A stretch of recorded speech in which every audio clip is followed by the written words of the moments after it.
আগরতলা পুর নিগমের ৩৬ নং ওয়ার্ডের অন্তর্গত পশ্চিম ও দক্ষিণ জয়নগরের মধ্যে সংযোগকারী হাওড়া নদীর উপর মনসা বরফ কারখানার সামনে থাকা কাঠের সেতুর পরিবর্তে নির্মাণ করা হবে বেলি স্টিল ব্রিজ। তার জন্য ভূমি পূজা অনুষ্ঠিত হয় বৃহস্পতিবার। এদিন ভূমি পূজায় উপস্থিত ছিলেন পুর নিগমের মেয়র দীপক মজুমদার, পুর নিগমের কমিশনার শৈলেশ কুমার যাদব, ৩৬ নং ওয়ার্ডের কর্পোরেটর নিতু গুহতে, corporator Tusharkanti Bhattacharya, corporator doctor Manoj Deb Roy সহ অন্যান্যরা। এক সাক্ষাৎকারে পুর নিগমের মেয়র দীপক মজুমদার বলেন, আগামী 6 মাসের মধ্যে এই বেলি স্টিল ব্রিজটির নির্মাণ কাজ শেষ করার কথা রয়েছে।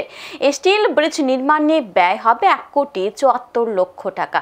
এতদিন কাঠের ব্রিজ থাকার কারণে বন্যার সময় ঝুঁকি ছিল।